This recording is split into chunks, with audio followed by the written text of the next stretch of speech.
बिस्मिल्लाहिर्रहमानिर्रहीम। अस्सलाम वालेकुम नाज़रीन, आज आपको कद्दू के कोफ्ते बनाने का तरीका बताऊंगी। ये कद्दू का हमने छिलका उतार के इस तरह से छील लिया। अब इसका हमने डंडी इसलिए नहीं उतारी क्योंकि हमने इसको पकड़ के ऐसे इसके साथ कद्दूकश करना है, ग्रेट करना है। इस तरह से सारे कद्दूओं को हमने कद्दूकश कर लिया। ये 1 किलो के करीब हमने कद्दू लिए थे, उसको हमने ग्रेट कर लिया, कद्दूकश कर लिया अच्छे तरीके से। अब इसको हमने बिस्मिल्लाहिर्रहमानिर्रहीम। अस्सलाम वालेकुम नाज़रीन, आज मैं आपको कद्दू के कोफ्ते बनाने का तरीका बताऊंगी। इसमें हमने कद्दू को पहले कद्दूकश कर लिया था, क्रश कर लिए अच्छे से। उसके बाद हम इसका पानी निकालेंगे, अच्छे तरीके से इसका पानी निकालना है। बिल्कुल भी इसके अंदर पानी नहीं होना चाहिए। ये हमने सारे कद्दू का 1 किलो के करीब हमने इसमें कद्दू लेने और उसको हमने क्रश करके उसका पानी निकाल लेना है अच्छे से।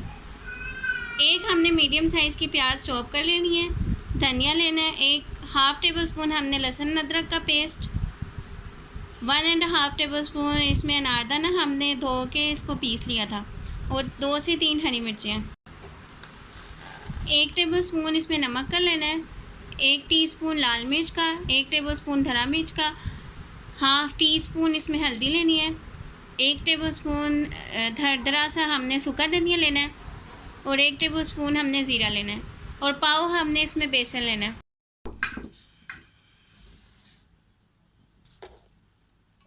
क्रश किए हुए कद्दू में हम ये मसाले तमाम ऐड किएंगे।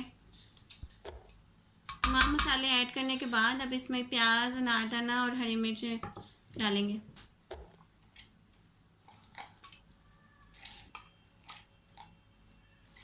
इसको अच्छे से मिक्स कर लेंगे। इंतहाई ताकतवर होते हैं ये कोफ्ते, जो बच्चों इस सब्ज़ी में नहीं पसंद करते उनको आप इस तरह के कोफ्ते बना के दें, वो बहुत पसंद करेंगे।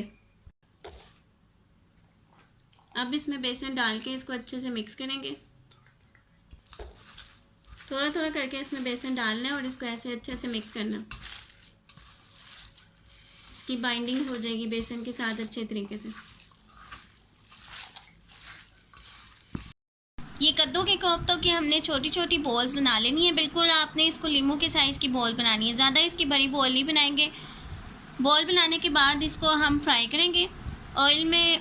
कढ़ाई में ऑयल गरम करके इसको हम डीप फ्राई करेंगे ताकि ये अंदर तक गल जाए। पैन में हमने ऑयल डाल के कढ़ाई में एक एक करके इसमें कोफ्ते डालने हैं। हल्की आंच पे आपने पहले ऑयल गरम करके हल्की आंच पे इसको फ्राई करना है। ये देखिए माशाल्लाह से कितना प्यारा कलर आ गया इनका। इसको आपने अच्छे से फ्राई करके फिर इसको हम निकाल लेंगे। देखिए माशाल्लाह से कितना अच्छा कलर आया है। इसको हम निकाल लेंगे अब प्लेट में। ये कोफ्तों को हमने प्लेट में निकाल लिए। ये बहुत अच्छे से बन गए कद्दू के कोफ्ते। इनको ठंडा करके अब हम इसकी ग्रेवी तैयार करेंगे और उसके बाद उसमें शामिल करेंगे। 2 दरमियाने साइज़ के प्याज लेके हमने उनको कट करके इसमें हमने ऑयल में इसको फ्राई करना है। ये ब्राउन प्याज और हमने टमाटर और हरी मिर्चों को निकाल लिया था। अब हम सबसे पहले ग्राइंडर में दही डालेंगे, उसके बाद ये तमाम चीज़ें डाल के इसकी एक पेस्ट तैयार कर लेंगे। इसमें थोड़ा सा पानी ऐड करके इसको ग्राइंड करके इसकी पेस्ट बना लेंगे। 1 टेबल स्पून हम इसमें लहसुन अदरक का पेस्ट डालेंगे।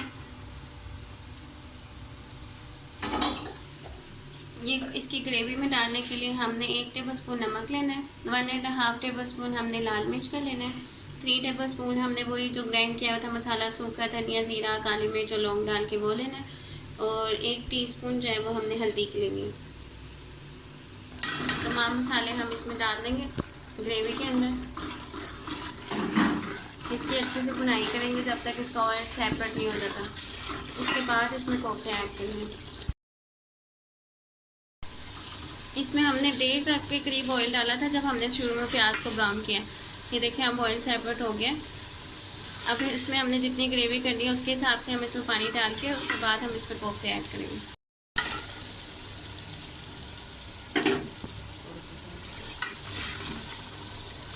कोफ्तों को हम मसाले में डाल के इसको थोड़ा सा भुनेंगे